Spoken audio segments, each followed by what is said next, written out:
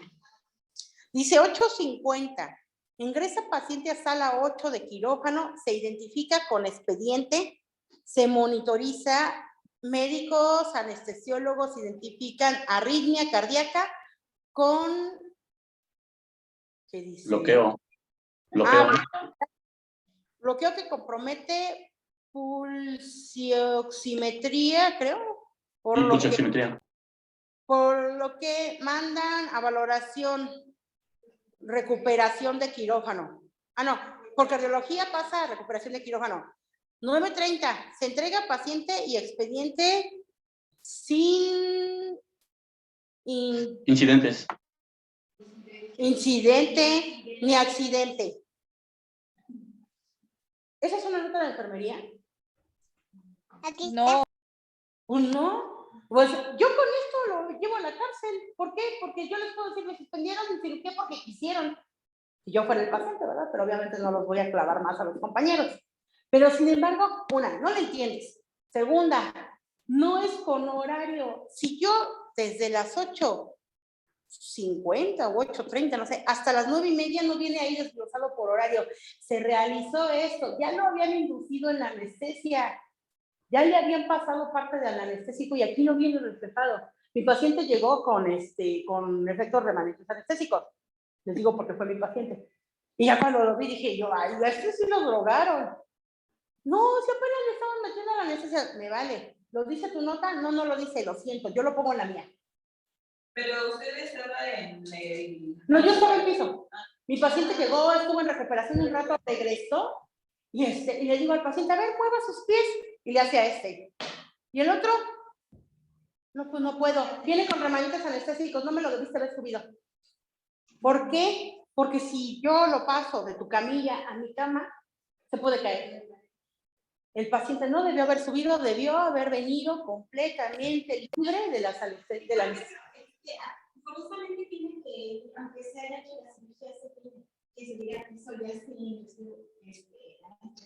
Así es. Para eso pasan de 2 a 4 horas en recuperación de anestesia. Los efectos anestésicos totales no se le quitan. A veces cuando son bloqueos epidurales, pasan 10 horas y el paciente sigue con poca movilización de miembros pélvicos, pero sí se mueven, ¿sale? Pero el paciente no debe venir somnoliento, porque esos son efectos profundos de anestesia. Y esos eventos te puede hacer un reflejo vagal y el paciente se puede caer en paro en piso. Por eso es que se deja en recuperación de 2 a 4 horas, porque los efectos de sedación profunda empiezan a desaparecer después de las 2 horas de que ya se suspendió el medicamento. ¿Sale? Por eso es que digo 2 a 4 horas. Y obviamente hay una valoración de anestesia que dice, ya, súbanlo a piso. A veces los compañeros, por no tenerlos en recuperación, los suben apenas pasa 1 hora y ya lo están subiendo. A ver, espérate. Este paciente todavía viene somnoliento y me hace un reflejo vagal aquí. Yo no tengo anestesiólogo aquí. Tengo que vocear al anestesiólogo y en lo que sale de quirófano y sube, recordemos que recuperación está próximo a quirófano. Entonces, cualquier cosa, la acción es inmediata. Aquí no. Y aquí luego los residentes están en quirófano. Tenemos 6 residentes de urología y todos siempre se meten a quirófano. Entonces, para que llegue uno y lo atienda, ahora en piso tú debes tener un especialista en ACLS y BLS, ¿sale? Que precisamente son para atender a los momentos en que el paciente entra en paro, ellos entran. Pero, por ejemplo, yo no lo tengo, lo sé hacer, pero si yo lo hago y falla, me meten a la cárcel porque yo estoy haciendo actividades que no me corresponden, ¿sale? Entonces, por eso es que es bien importante que ustedes tengan esas valoraciones y le digan al compañero, a ver, compañero, ya te lo dio de alta necesidad, ok, perfecto, lo paso, pero queda el antecedente en mi hoja de enfermería de que tu paciente sigue con remanentes anestésicos, ¿sale? Y que cualquier cosa, yo no me hago responsable de lo que sucede aquí. Tú debiste tenerlo más tiempo en recuperación, ¿sale? Porque tampoco te puedes poner tus moños y decir, ay, regrésalo, no, ya está el paciente ahí. Pero sí tienes que hacer tu reflejo en nota de enfermería, porque si no, si hay alguna complicación, ese paciente puede hasta fallecer, incluso si es un reflejo vagal, y fue precisamente porque lo sacaron antes de tiempo de recuperación. Eso te exime o te hunde, ¿sale? Pero bueno, aquí el compañero tenía un poquito de prisa. Les enseño. Lamentablemente, el espacio que él tiene, a lo mejor sí pudo haber desarrollado un buen diagnóstico de enfermería, sus acciones y todo, sí lo pudo hacer, pero a veces por la premura de querer hacer las cosas rápido, las hacen al aire y vámonos, ¿sale? Y eso no debe ser, porque en dado caso el paciente demanda con esto fácilmente, fijan responsabilidad de los médicos y a todos los que estuvieron presentes en el acto quirúrgico, ¿sale? Muy bien. Continuamos, ya después de haber sacado mis frustraciones por la papelería del hospital. En la sala de recuperación posanestésica, ¿qué se tiene que hacer? Pues colocar al paciente de forma adecuada en la cama y tranquilamente. Pasa que los camilleros son toscos. Dice, le voy a causar una molestia, madre, y resulta que la madre está recién abierta de la panza. Y entonces agarran y la jalan, la pasan de la otra, o la levantan y ¡pam!, la azotan. Entonces la pobre mujer, ¡ay, una molestia! Discúlpenme, hay que ser delicados, ¿sale? Sabemos que todos andamos apresurados, pero hay que ser un poco empáticos de que qué pasaría si yo estuviera en esa situación, ¿sale? Ok, aparte, si se le tiene que dar una posición específica al paciente, pues con mayor razón, ¿sale? Muy bien, administración de oxígeno inmediata. El paciente viene con remanentes anestésicos, es más, viene todavía dormido. El paciente tiene sus funciones del sistema nervioso central disminuidas, hay supresión nerviosa y el paciente puede dejar de respirar, puede hacer periodos de apnea. Le tenemos que administrar el oxígeno dependiendo del requerimiento del paciente. Ya sea puntas nasales, mascarilla, a lo mejor si tiene una intubación ya debemos tener el preparado, el ventilador para el momento en el que llegue el paciente. Monitorizarlo y vigilar signos vitales, ¿sale? Acomodar los drenajes y sondas del paciente. Pasa que luego viene con N cantidad de drenajes y más los sellos de agua, me ha pasado. El camillero lo pone encima y en el momento de pasar al paciente a la cama, ese sello de agua se voltea. Automáticamente, si se voltea, ¿qué creen? Ya no sirve. Tienen que cambiarlo por uno nuevo. Entonces hay que tener mucho cuidado. Nuestros compañeros camilleros les enseñan cómo movilizar al paciente, pero no les enseñan los cuidados que deben tener con todas las sondas y el triperío que trae el paciente. ¿Sale? Otra cosa, estar vigilando que en esas 2 a 4 horas que va a estar el paciente recuperándose de la necesidad, no presente náusea, vómito o dolor. Si lo presenta, es normal. No se espanten. Pero para eso, el médico debe indicar un antiemético para que el paciente, esa molestia disminuya. ¿Sale? Va a presentar dolores normales, pero hay que ver qué cantidad de dolor. Hay pacientes que su umbral de dolor está muy bajito. Entonces, le operan una hernia y el paciente siente que se muere. ¡Ah, no voy a morir! ¡Cálmate, es una hernia! Es una hernia umbilical. Si es muy fuerte, una cosita así de menos de 1 centímetro. No, pero me voy a morir. San Judas, San no sé qué, San no sé qué, ahí te voy. San Pedro, mírate, tranquilo. ¿Cuánto dolor tienes? A ver, del 0 al 10 tengo 20. Ok, tengo 20. Doctor, el paciente tiene 20 de dolor.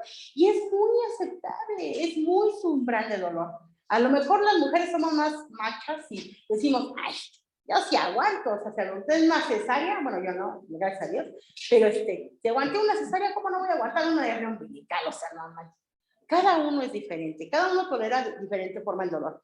Hay pacientes que no me les hacen una exploración, un CEPRE, por ejemplo, que les meten un tubo por la boca, que es vía endoscópica, y salen muy nauseosos, obviamente, les producen un reflejo vagal.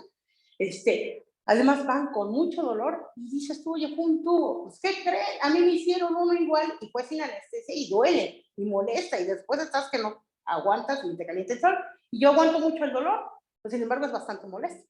Entonces sí, dices tú, ay, si tiene dolor, doctor, denle algo para el dolor. Ya trae tramadol, ay, denle otra cosa, no sé así.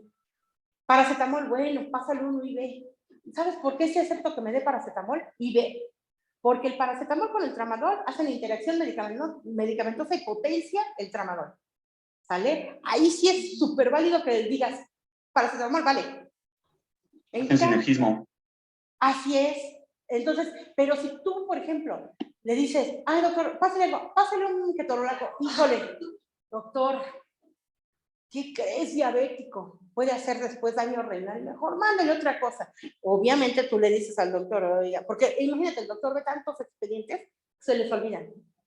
¿Sabe qué? Él es susceptible de presentar fallo renal. Denle otra cosa, además tiene el tramadol, denle otra cosa. Ah, lisina, es más noble. Bueno, lisina, que es un derivado de la butilosina, pero bueno, se lo pones al paciente. Dices tú, lo operaron aquí fue un crecimiento prostático obstructivo, les hacen una resección transuretral prostática.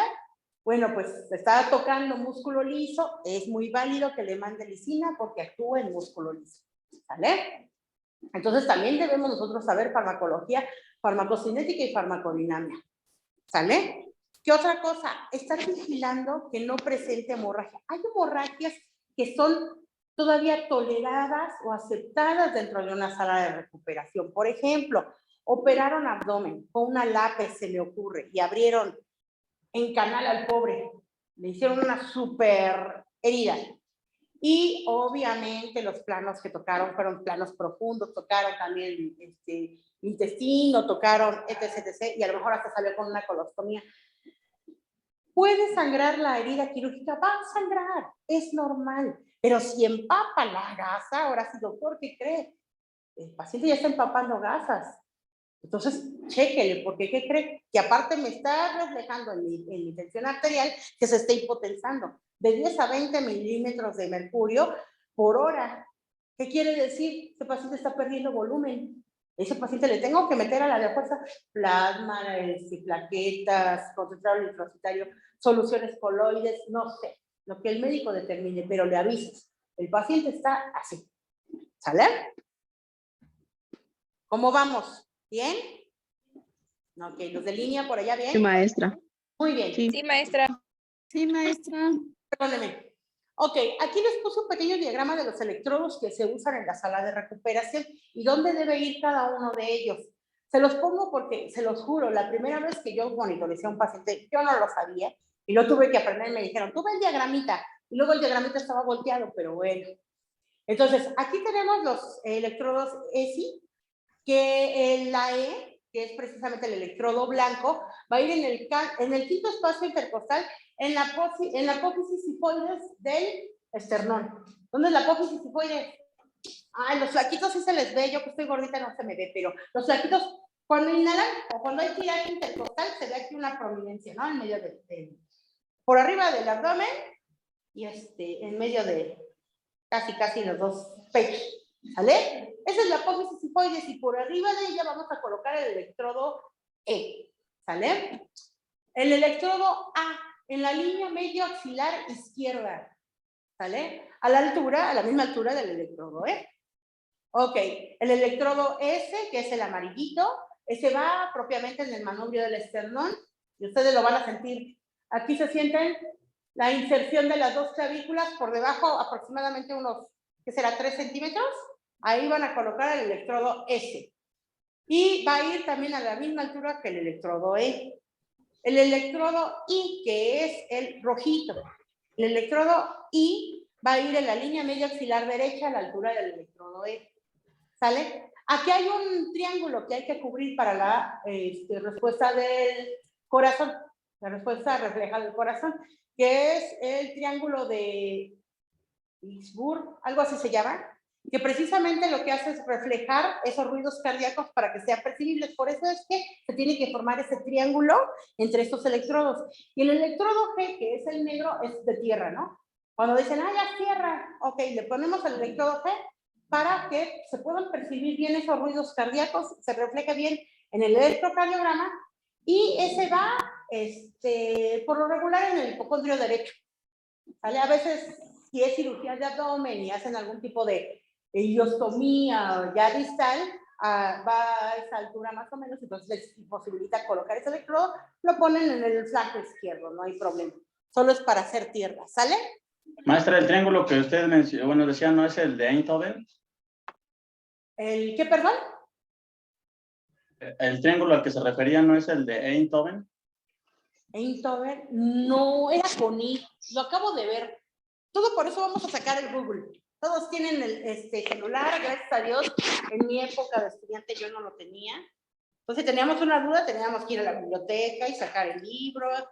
Ahora ya es más fácil hacerlo. Busquen derivaciones o electrodos. Y ahí viene el triángulo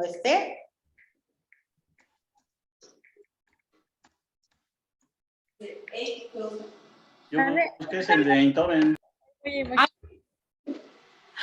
Sí, es que era H, perdóname. Si tienes mucha razón, perdónenme, qué bueno que existe Google para sacarnos de la duda a todos.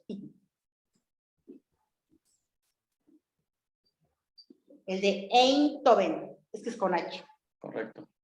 Así es. Entonces, muchas gracias, compañero. ¿Cómo te llamas?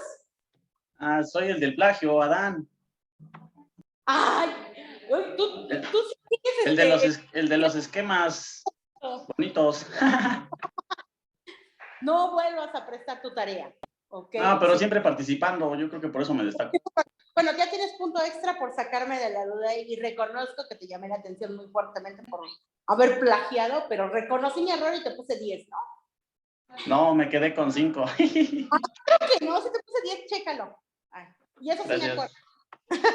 Ok, Adán, no se me va a olvidar. Muy bien. Chicos, posoperatorio inmediato. ¿Sale? El posoperatorio inmediato debemos verificar precisamente que el sistema neurológico del paciente esté correcto. Eso ya lo hacemos en hospitalización. Una vez que salió de sala de recuperación, ya lo tenemos en hospitalización o en área crítica. Si está en área crítica es un poquito difícil poder valorar algunos de estos criterios, pero ahorita lo vamos a checar. El sistema neurológico lo vamos a valorar ¿cómo? Vamos a valorar su nivel de conciencia. Que hay un cuadro similar al delirio. A veces, por toda la anestesia que recibieron los pacientes, hacen cuadros parecidos al delirio. El paciente se despierta agresivo, desorientado, combativo. Entonces, algunos incluso no saben ni dónde están.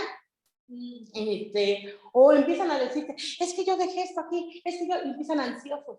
¿Por qué? Por todos los remanentes anestésicos que tienen. No se preocupen, hay que tranquilizar al paciente. Señor, tranquilo, ya está en piso, ya está en área, no sé, en terapia intensiva, ya lo operaron, salió muy bien, su familiar ahorita acude con usted tranquilamente, para que el paciente se tranquilice. ¿Sale? Si en dado caso el paciente sigue combativo y todo, y tenemos riesgo de que se pueda lesionar, hay que avisarle al médico para que le indique algún ansiolítico, ¿vale? Muy bien, la temperatura. Sabemos que un paciente que ha sido operado, en el 80% de los casos, presenta hipotermias, ¿sale? Pacientes les checan la temperatura, es 35,4, Chihuahua, 35, Chihuahua. Es normal. Entonces hay que tratar de que prenderle la luz, aplicarles calor de forma indirecta con una lámpara, se me ocurre, cobijarlos para que obviamente recuperen ese calor. Depende, ahí voy, ahí va. Hay sus excepciones a la regla también. Recuerden, si estoy aplicando una anestesia y supresión del sistema nervioso y es también termorregulador, entonces lo que hacen es ponerle sábana, ¿no? sábanas, no cubrirlas totalmente porque después hacen hipertermias y para bajárselas son. Entonces, siempre y cuando el médico lo indique, nos lo permita, lo hacemos. Pero de entrada, por lo menos los pies sí debemos cubrirlos para que generar calor. ¿Por qué? Porque el vendaje no se lo podemos quitar. Recordemos que se lo pusimos para favorecer el tránsito circulatorio y favorecer la temperatura. ¿El quirófano cuánta temperatura debe estar?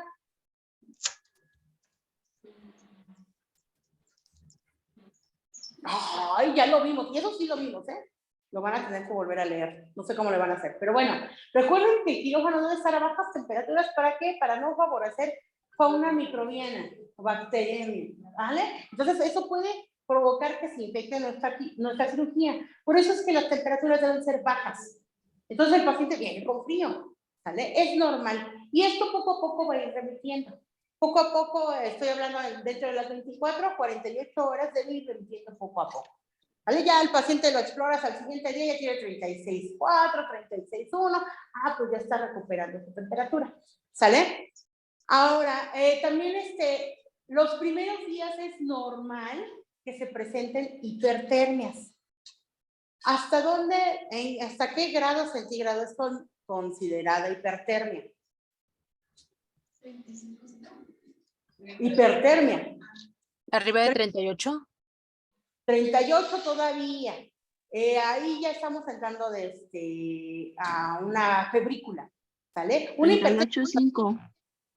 38 es hipertermia y a 38.5 es fiebre, ¿sale? Entonces, 37.5 todavía es considerado una hipertermia y puede presentar al paciente. ¿Por qué? Porque se está llevando a cabo una liberación de pirógenos producidos por la granulación de las heridas, ¿sale? Es todavía normal considerarlo. Aún así, todo este tipo de hallazgos los tenemos que dar parte médica y decirle, doctor, va así. Y si dice, está sintomático, ya no se preocupe. Nada más hay que vigilar. Ok, vamos a vigilar. ¿Qué más vamos a vigilar? La tensión arterial.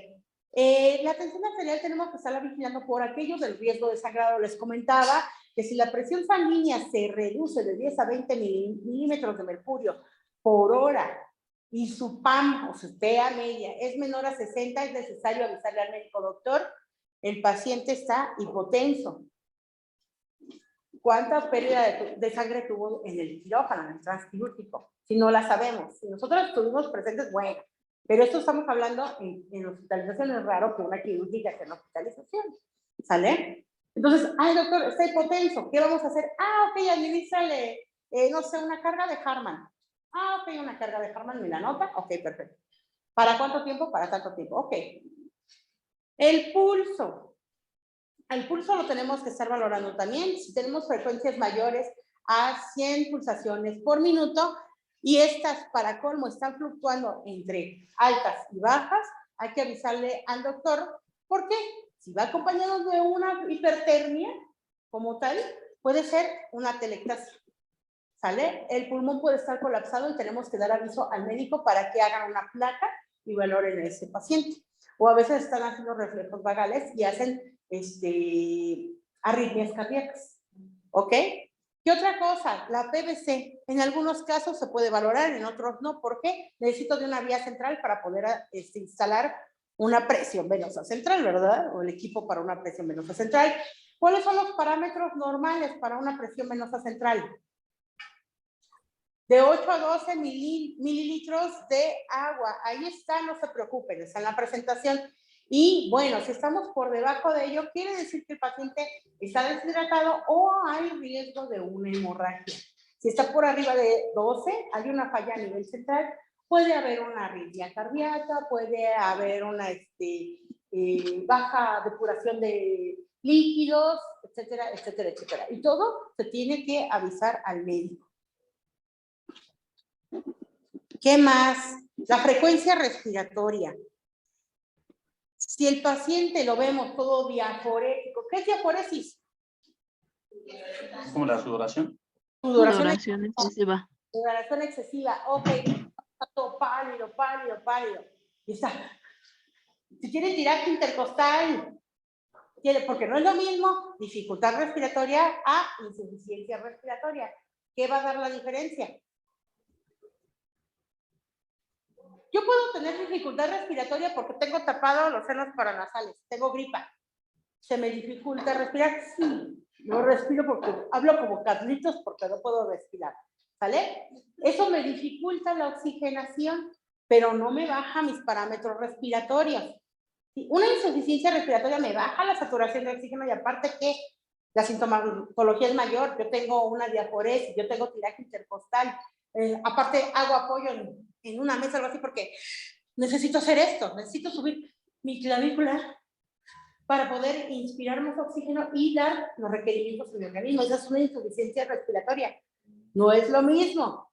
Si ustedes lo ponen en una nota de enfermedad, dice el paciente con insuficiencia respiratoria, ¡ay! Todos van a correr, ¿sale?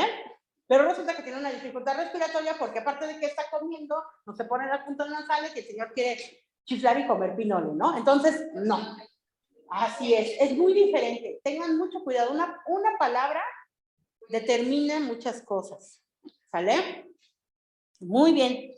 Entonces, hay que estar al pendiente de la frecuencia respiratoria para precisamente ver si hay alguna complicación respiratoria, como las atelectasias, que son muy comunes dentro de las complicaciones respiratorias. Otra cosa, es normal que el paciente, si está saliendo de un proceso quirúrgico y viene con efectos remanentes anestésicos, la frecuencia respiratoria se vea un poco baja.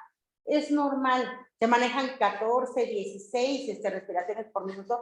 Es normal porque el paciente tiene una supresión del sistema nervioso. Entonces, eso va a ir remitiendo conforme pasa el tiempo. Si eso no remite, hay que avisar, ¿sale? Porque el paciente ya tiene una complicación del evento quirúrgico. ¿Qué más tenemos que revisar? Pues la coloración de la piel, ¿no?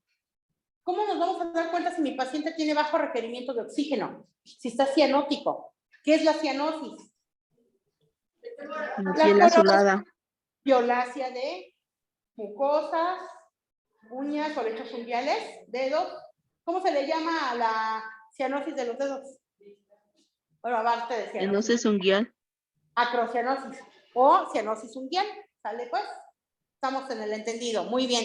Entonces eso también lo tengo que checar y avisarle a los médicos. Si el paciente, yo ya le puse puntas nasales y sigue desaturando y le subí hasta 5 litros por minuto y sigue desaturando, no recupera, hay que hacer una interconsulta a inhaloterapia y pedir que una mascarilla con bolsa reservoria de preferencia. ¿Sale? Si el paciente, recordemos que viene de un posanestésico, la bolsa reservoria puede ser obsoleta. Nosotros requerimos que ese paciente empiece a hacer ejercicios respiratorios. Hay que decirle al paciente, respire profundo, inhale por la nariz, saque el aire por la boca. ¿Para qué? Para que el paciente haga ejercicios respiratorios. Está suprimida la respiración por los efectos posanestésicos.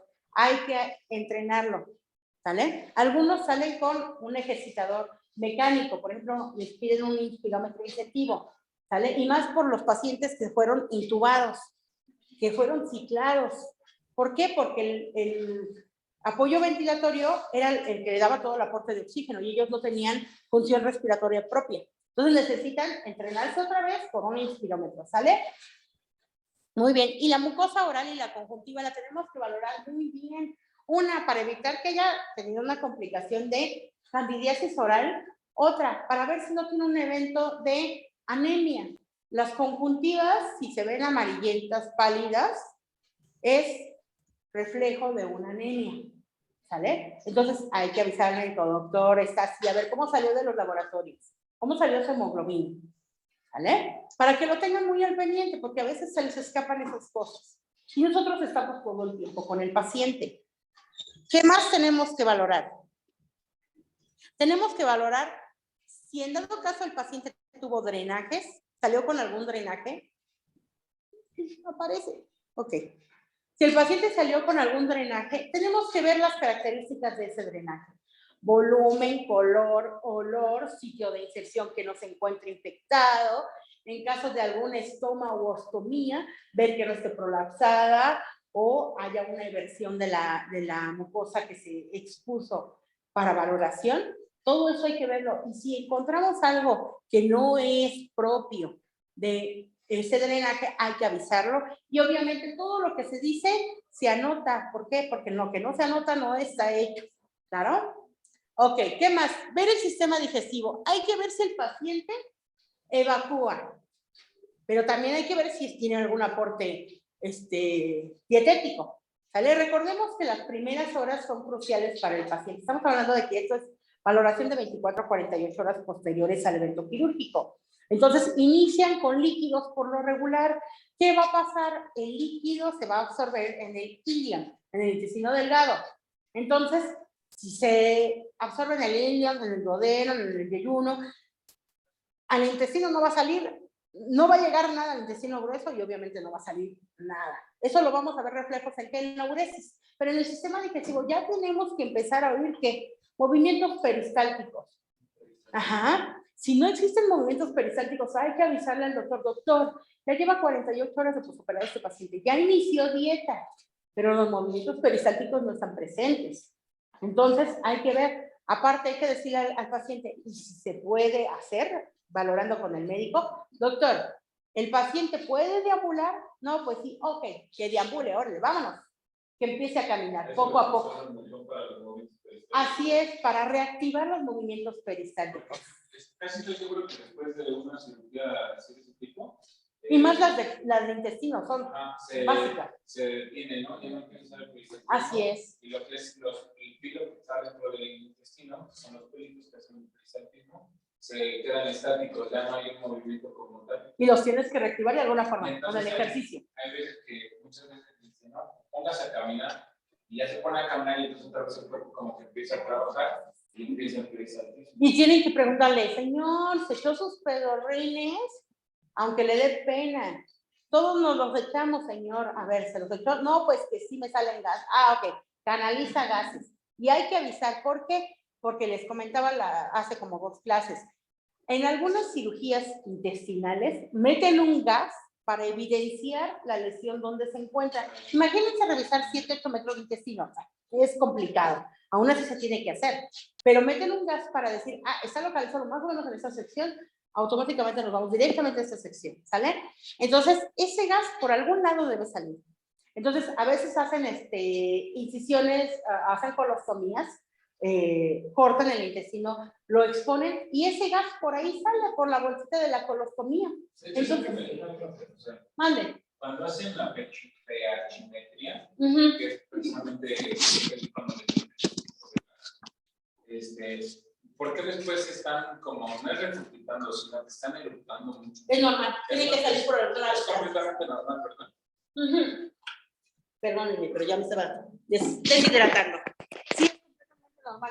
Le preguntas, ¿se echa sus gasecitos? ¿Ha eructado? ¿Ha repetido? No, pues que sí, es que repito mucho, es normal.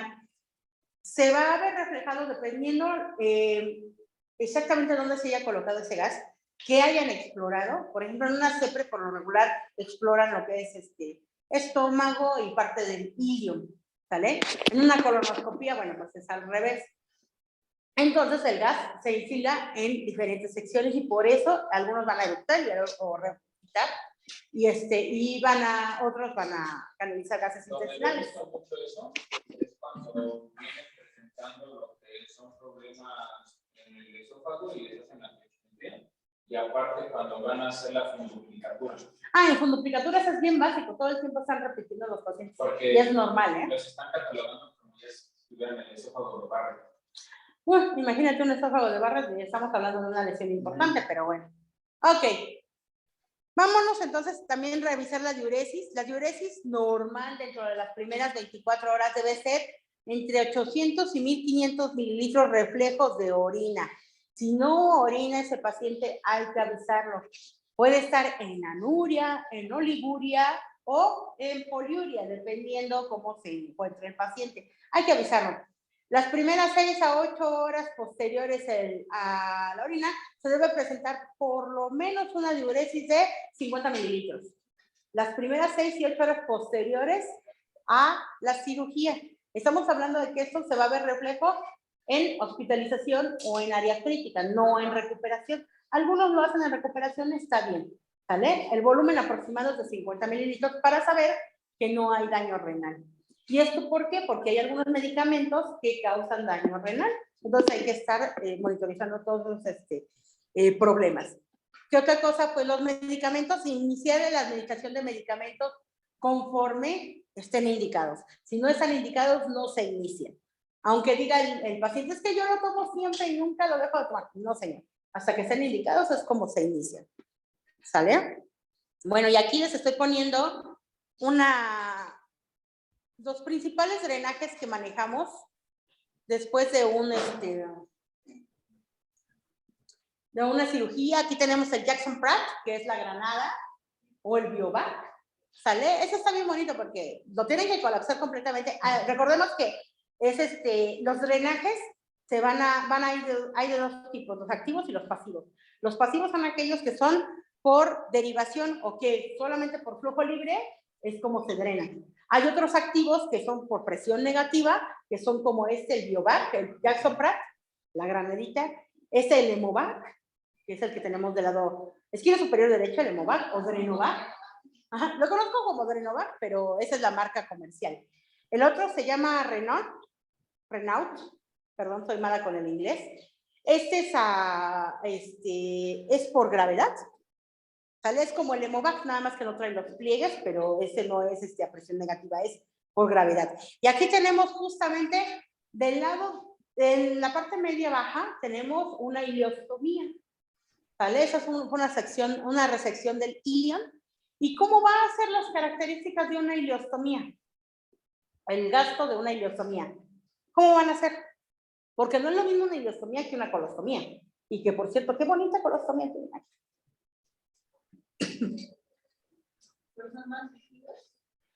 Son más líquidas porque recordemos que aquí apenas va a iniciar la absorción de los líquidos, del agua. ¿Qué otra cosa? Van a ser entre verdosas, amarillentas. ¿Por qué? Porque recordemos que los conductos... Ay, voy, ya nada más déjame. ¿Las tortillas también están calientes? Sí. Ah, bueno, ahí voy. ¿Tú ya desayunaste? Sí. ¿Ya te lo comes todo? No, ¿ya te vas? No, voy para arriba. Ah, bueno. Pero casi ya me voy porque voy a ir al puente a cobrar. Ah, bueno. Que unas muchachillas me van a pagar, según. Voy a ir allá arriba. Sí, ándale. Ok. Entonces, la ileostomía... Es que si me interrumpen se me va la hebra. La ileostomía van a salir verdosas o amarillentas por el contenido biliar, aspecto biliar, porque todavía tenemos la bilis que se secretó hacia el estómago, hacia el ilion, la unión justamente del estómago con el ilion, y todavía viene ese contenido, por eso es que sale de ese color.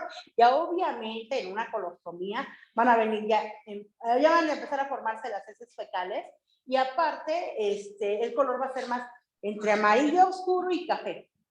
¿Vale? Puede ir acompañado de un poco de remanente sanguíneo, es normal, obviamente estamos hablando de una incisión importante y eso tiene que salir, pero si sale sangre fresca, hay que documentarlo y avisarle al médico, porque puede haber un sangrado activo en alguna de esas secciones y hay que avisar, ¿sale? Para evitar que el paciente caiga en shock. Muy bien, aquí tenemos otro tipo de drenajes, este es el Pleurovac o el sello de agua, ¿sale?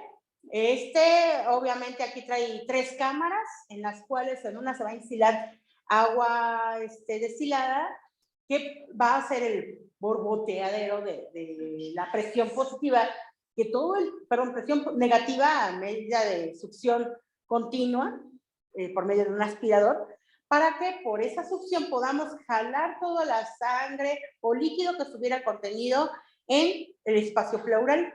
¿Sale? Y este líquido que va a salir va a verse reflejado del lado derecho, donde se vea ese contenido serohemático. Bueno, pues ahí vamos a ir marcando conforme a nuestro turno vaya saliendo el gasto de ese Pleurovac.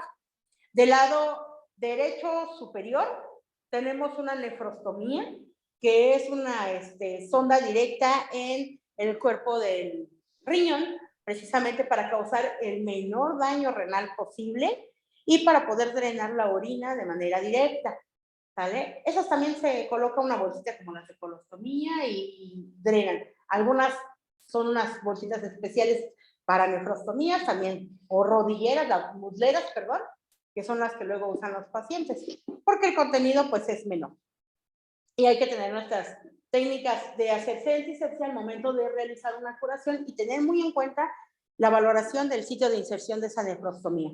Son de uso delicado. Aquí abajo tenemos un drenaje que se llama Penrose, que es corrígeme, es látex, es un tubo de látex, me parece, ajá. Entonces, Es parecido al tubo látex, pero más variable. Ajá, es un poquito más delgado, ¿no? Entonces es para drenar precisamente todo ese líquido ceremático que no se quede en la cavidad que operaron y evitar un posible foco infeccioso posterior o que retarde la cicatrización, porque es lo que nosotros esperamos, que cicatrice de mejor forma. Ok, aquí los cuidados de enfermería en las complicaciones más comunes de la herida quirúrgica. Para determinar que una herida quirúrgica está infectada, pues debes tomarse en cuenta varios criterios. No es lo mismo decir una contaminación que una infección de herida quirúrgica. Contaminación es cuando hay presencia de microorganismos que no son capaces de superar las defensas del mismo huésped. Y simplemente esos microorganismos son de forma transitoria y se pueden eliminar mediante la asepsia de la herida quirúrgica, la curación de la herida quirúrgica. Una colonización es cuando ya empiezan a proliferar esos microorganismos dañinos al cuerpo y empiezan a dar alguna sintomatología sin que dañen por completo al huésped o que dañen la lesión que nosotros tenemos que cuidar. La colonización crítica es cuando esos microorganismos obviamente ya rebasaron nuestro sistema inmunológico y ya se presenta una sintomatología crítica, como lo es una fiebre, ya hay algún tipo de exudado, ya incluso empieza un olor medio fétido, ¿vale? Un poquito delicado, no es tan fétido. Ya cuando tienes una infección como tal, ya es un olor que de verdad no se soporta, es bastante fétido. Y entonces, así es, y entonces ya ¿qué tienen que hacer? A veces tienen que debridar la herida para que podamos procurar que esa herida cierre si no lo hizo de un cierre primario, ¿ok? Maestra, ¿cómo se llama cuando ya terminan y hicieron la cirugía? Ya ve que le empiezan a hacer así como juntar los pliegues, pero tiene un nombre, ¿cómo se llama eso? ¿Afrontamiento de pliegues? Es que ve que está abierto, ¿no? Ajá. Y empiezan a hacer a circular, empiezan como a regresar como que la piel, no me acuerdo cómo se llama ese procedimiento. Regresan a hacer la piel y hacen que quede lo más pegado posible para que la sutura sea más fácil. Pues es que eso se llama afrontar los bordes de la herida, o sea, y un cierre por plano. No me acuerdo, lo voy a investigar. Ah, va. Lo investigamos los dos porque no sé de qué me hablas, pero bueno. Ok. Aquí tenemos una grafiquita de la proliferación de los microorganismos según el número de bacterias. Ya tenemos que sin reacción del huésped se puede llamar contaminación e inicios de colonización. Una colonización crítica y hay signos clínicos, reflejos, y la infección propiamente es cuando ya tienen que meter antibióticos y dosis altas de antibióticos para poder combatir ese proceso infeccioso.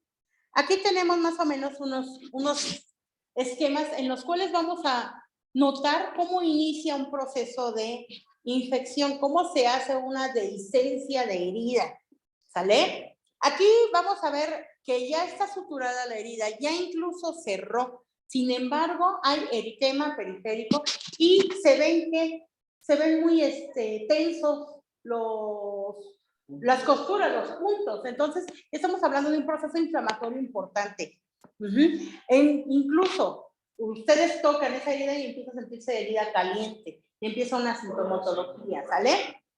Abajo vamos a notar que esos puntos ya completamente se destruyeron, se abrió la herida y va a empezar a salir líquido serohemático, pero va a ser un gasto constante, ya no va a ser un gasto pequeñito que a lo mejor nada más medio impregnaba la gasa, ¿no? Aquí las gasas salen con bastante contenido serohemático, incluso se ve amarillento. Es líquido ceroso propiamente de la poca cicatrización que tiene la herida. Recuerden que al momento de cicatrizar, ese líquido ceroso hace como pegamento en la herida, incluso ustedes lo tocan y está como pegostosito.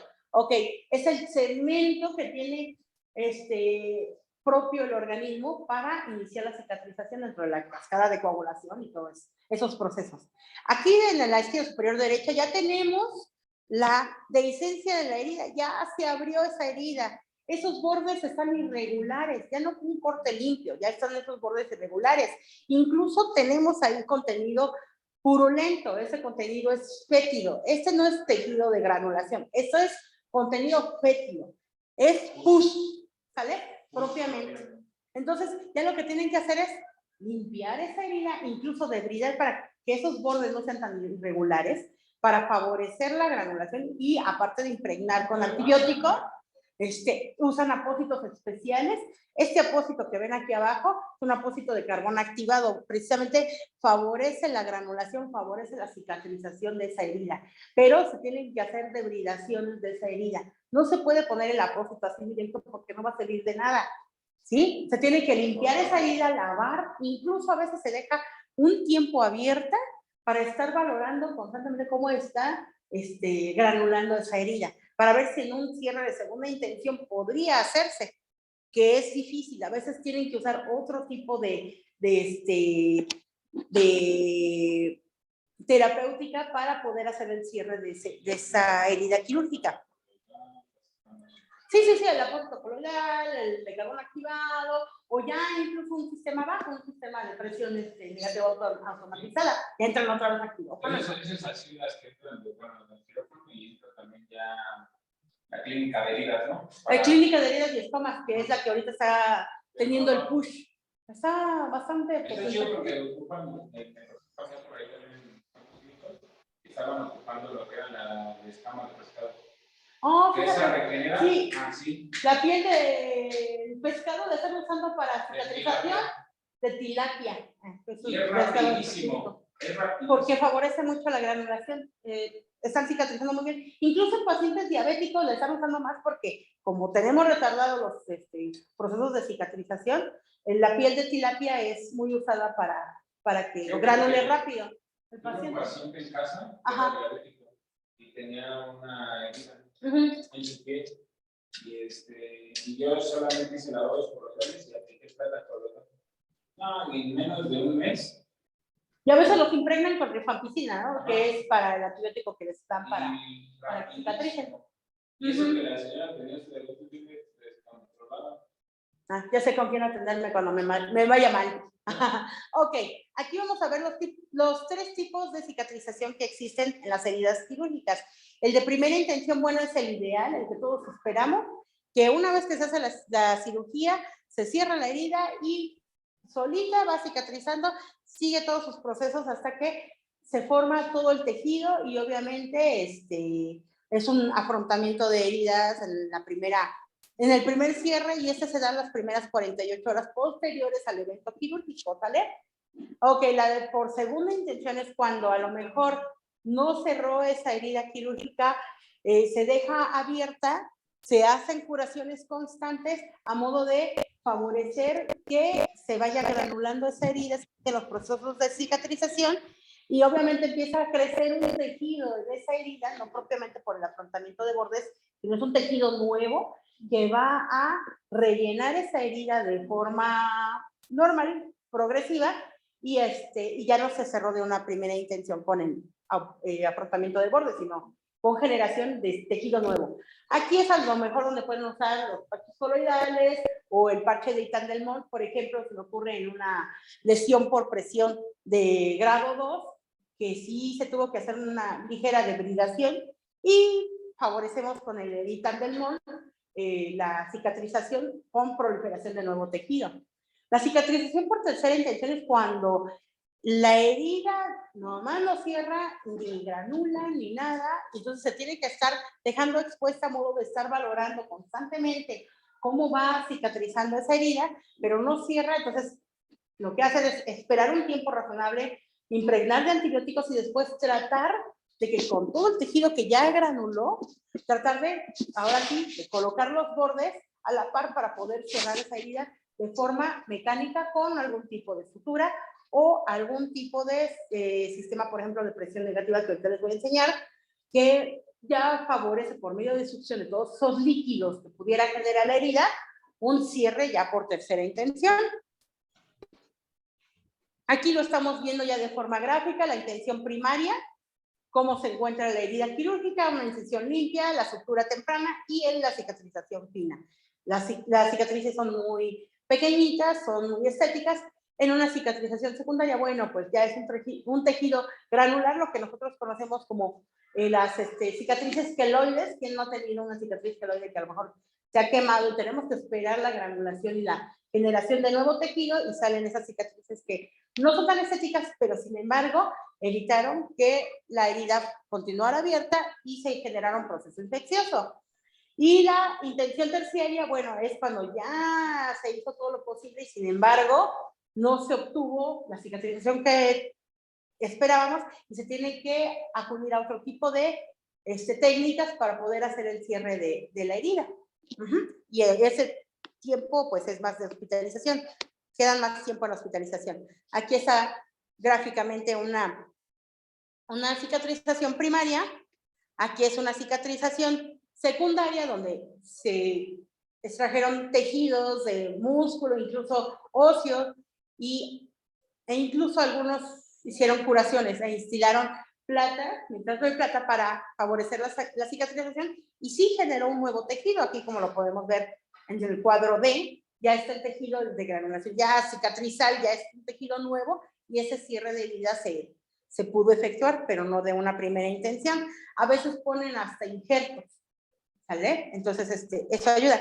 Este es en un cierre por tercera intención. Aquí están poniendo una bolsa de Bogotá, ¿sí? Es en cavidad abdominal para estar expuestos los órganos internos y estar valorando cómo se encuentran para que no entren en un proceso infeccioso y posteriormente poder cerrarlo de otra forma ya una vez que se haya generado, aunque sea un poco de tejido de granulación, para de ahí poderse agarrar y poder tratar de afrontar los bordes de la herida. Aquí está una herida dehisciente, una herida que ya botó todos los puntos de sutura porque ya hubo un proceso infeccioso, ¿sí? Ya hubo una unión mecánica, pero simplemente no logró cicatrizar y ya inicia un proceso infeccioso y estos puntos de sutura se botan. Entonces las heridas quedan así, quedan con esos bordes irregulares horribles. Aquí hay un proceso infeccioso, pero también hay un proceso de granulación. O sea, también ya iba a empezar a cerrar. Sin embargo, no lo consiguió y esos puntos de sutura se botaron y ya no pudo hacer el cierre como debió ser. En las dehiscencias, bueno, vamos a presentar una serie de sintomatologías. El tercer a cuarto día se inicia en un proceso de febrícula. Estamos hablando de que ya están presentando temperaturas de 38 grados hasta 38,4 sin presentarse una fiebre como tal, o puede presentarse posteriormente una fiebre. Hay taquicardia. ¿Por qué? Porque si hay aumento de temperatura, también va a haber aumento de la frecuencia cardíaca. Se va a hipotensar porque el riego sanguíneo no va a ser suficiente para darle aporte nutricional a esa herida para que pueda cerrar. Entonces tenemos bajas ahí, tenemos escapes de líquido y obviamente se va a hipotensar el paciente. Va a haber un dolor intenso en el sitio quirúrgico por el proceso inflamatorio.